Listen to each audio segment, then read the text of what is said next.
Kolonës kilometrike nuk po i shihet fundi.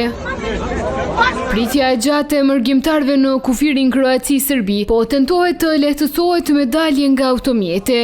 Për dikë që në pikalimin Bajakovo-Lipovac u bllokuan nga ora 2 e mëngjesit, pritja ishte e vështirë. Për Zotin shumë ka qenë e lotshme, më ndëmshme se jetën njerëz pa ujë, pa gjana shqimore, me fëmijë, me familjar, shumica këtu në familjar. Bile këta thanë se në hyrje të shtetit të Serbisë, kontrollat janë rritur.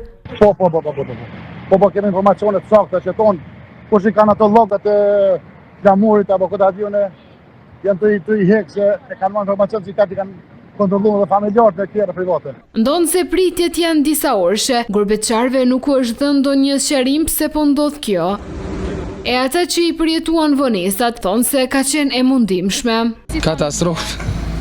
Se çdo që më mnet asë fëmia, kam problem, ne?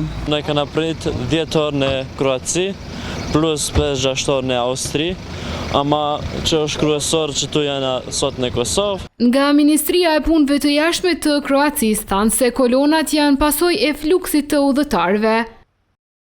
Arsyeja kryesore e kolonave të gjata në kufirin Kroaci-Serbi është kulmi sezonit turistik dhe ndërrimi turistëve gjatë fundjavës. Pikalimi Bajakov-Batrovc është ndër më të ngarkuarit pasi përmes saj kalon numri më i madh i udhëtarëve nga Serbia, Maqedonia e Veriut, Bullgaria, Greqia dhe Turqia, drejt Kroacisë dhe vendeve të Evropës perëndimore, ndërsa kontrollet e detajuara për hyrjet në zonën Schengen zgjasin përpunimin e automjeteve dhe krijojnë pritje të gjata.